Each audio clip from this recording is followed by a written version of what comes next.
வணக்கம் தலைவா, அனைவருக்கும் இனிய வணக்கம். டிஆர்பி மற்றும் பள்ளி கல்வித்துறையில் வந்திருக்கு சில பல முக்கியமான தகவல்களை இந்த ஒரு வீடியோவின் வாயிலாக நம்ம பார்க்கலாம். ஸோ நீங்கள் நம்முடைய சேனலை முதல் முறையாக பார்க்குறீங்க அப்படின்னா மறக்காமல் சப்ஸ்கிரைப் அண்ட் பெல்லை கிளிக் பண்ணி வச்சுக்கோங்க. Set exam July 2026 hall ticket எல்லாமே பப்ளிஷ் பண்ணியிருக்காங்க. டவுன்லோட் லிங்க் எல்லாமே தற்சமயம் பப்ளிஷ் பண்ணியிருக்காங்க. ஸோ பணிபுரியும் ஆசிரியர்களுக்கான ஆட்சேர்ப்பு வாரியம், ஆசிரியர்களுக்கான ஆசிரியர் தகுதி தேர்வு, ஆசிரியர் தேர்வு வாரியம் தகுதி தேர்வு தாள் 1 மற்றும் தாள் 2 நுழைவுச்சீட்டை தேர்வு வாரிய இணையதளத்திலிருந்து பெற்றுக்கொள்ளலாம். 19/6/2026 முதல் இதை பெற்றுக்கொள்ள முடியுங்க. விண்ணப்பதாரர்கள் இணையதளில் இணையவழி விண்ணப்பத்தில் வழங்கும் தகவல்களை இறுதியானது. விண்ணப்பித்த தகவல்களில் செய்யப்படும் மாற்றங்கள் ஏற்றுக்கொள்ளப்பட மாட்டாது. தாள் 1 4/7, தாள் 2 5/7. ஸோ இந்த 2 தேதிகளில் நடைபெறும். ஸோ நுழைவுச்சீட்டு விண்ணப்பதாரர்களுக்கு வழங்குவது வாரியத்தின் முடிவு முற்றிலும் தற்காலிகமானது. மேலும் அது விண்ணப்பத்தில் அவர்கள் விடுத்த கோரிக்கையை ஏற்றுக்கொண்டதாகவும் ஆகாது. ஆட்சேர்ப்பின் எந்த ஒரு கட்டத்திலும் விண்ணப்பத்தை நிராகரிக்கும் உரிமை ஆட்சேர்ப்பு வாரியத்திற்கு உண்டு. ஸோ இந்த எஸ்ஆர்டியோடைய எக்ஸாம் இந்த ஹால் டிக்கெட்டை நீங்கள் டவுன்லோட் பண்ண நினச்சிங்கன்னா உங்களோட லாகின் ஐடி பாஸ்வேர்டு வச்சு டவுன்லோட் பண்ணிக்கோங்க. ஸோ இதில் தான் பத்திரிகை செய்திகளும் இதுதான் நமக்கு ப்ரொவைட் பண்ணியிருக்காங்க. ஸோ இதையும் நீங்கள் செக் பண்ணி கொள்ளலாம். ஸோ அடுத்து பார்த்திங்கன்னா பள்ளி கல்வித்துறையில் டிஎஸ்சி மற்றும் டிடிபிள்யூ நீதிமன்ற வழக்குகளை ஆய்வு செய்யும் தொடர் கண்காணிப்பு செய்யவும் மாவட்ட வாரியாக இணை இயக்குநராக பள்ளி கல்வி இயக்குனர் திடீர் ஒரு உத்தரவையும் பிறப்பிச்சிருக்காங்க. இந்த பள்ளி கல்வித்துறையில் சில முக்கியமான தகவல்கள் நாளுக்கு நாள் நமக்கு வந்து கொண்டிருக்கிறதுங்க. பள்ளி கல்வித்துறை அமைச்சர் இருக்கார் பார்த்திங்களா, ராஜ்மோகன் மேலே ஆசிரியர்கள் கொந்தளிப்பில் இருக்காங்க. சங்க நிர்வாகிகளை வராண்டாவில் நிற்க வச்சு பேச்சுவார்த்தையை நடத்தியிருக்காருங்க.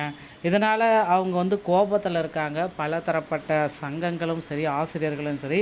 ஏன்னா கடந்த 20 ஆண்டு காலமாக இவங்க தான் பார்த்திங்கன்னா எல்லா ஆசிரியர்களுடைய பிரதிநிதியாக செயல்பட்டிருக்காங்க. ஸோ கண்டிப்பாக இவர்களுக்கு ஒரு உரிய மரியாதை அளிக்கப்படாதது ஒரு வருத்தத்திற்குரியது. ஆசிரியர் சங்கங்களும் ஒரு பக்கம் கொந்தளிப்போடு இருக்காங்க. அசிஸ்டன்ட் ப்ரொஃபஸருடைய டிஆர்பி முடிவுகள் எப்போ வெளியாகும், ஒருவேளை முடிவு வெளியாகுமா, இல்லை பார்த்திங்கன்னா போஸ்டிங் எக்ஸாமை கேன்சல் பண்ணிவிட்டு மீண்டும் போடுவதற்கு கூட நிறைய வாய்ப்புகள் இருக்குது. ஸோ முதல்வர் பிறந்த நாளில் ஆசிரியர் தேர்வு வாரியத்தில் ஒரு சில நல்ல செய்திகள் மற்றும் பிஜிடிஆர்பி யூஜிடிஆர்பியுடைய தேர்வு தேதிகள் வெளியிட இருக்காங்க. ஆசிரியர் தேர்வு வாரியம் இதற்கான ஏற்பாடுகளை செய்து கொண்டிருக்கிறதுங்க. ஸோ கிட்டத்தட்ட 28,000 ஆசிரியர் காலி பணியிடங்கள் இதில் நிரப்பப்படும் அப்படின்ற மாதிரி பேச்சுவார்த்தைகள் அனைத்துமே போயிட்டுருக்கு. நிறைய ப்ரெஸ் ரிலீஸையும் நீங்கள் பார்த்துட்ருப்பீங்க. டிஆர்பியில் அதிரடியான மாற்றங்களையும் பார்த்துருக்கீங்க. ஆசிரியர் காலியிடங்களை உடனடியாக தெரிவிக்க திடீரென ஒரு சில உத்தரவுகள் வந்துட்டுருக்கு அப்படின்றது நிறைய பேருக்கு சொல்லிகிட்ருக்காங்க.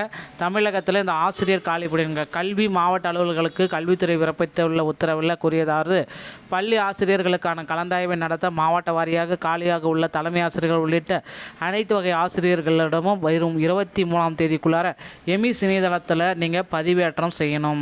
பள்ளிக்கு வராத ஆசிரியர்களின் பணியிடங்களையும் காலி பணியிடமாக கருதப்படணும். தற்காலிக பணி நீக்கம், மகப்பேறு விடுப்பு, வேறு பள்ளி அல்லது அலுவலகத்தில் மாற்றுப்பணிக்கு சென்றவர்கள் பணியிடங்களை காலி பணியிடமாக கருதக்கூடாது. இதை பேஸ் பண்ணியிருக்காங்க. இதை பேஸ் பண்ணி அவங்க பட்டியல் ரெடி பண்ணணும் அப்படின்னு சொல்லியிருக்காங்க.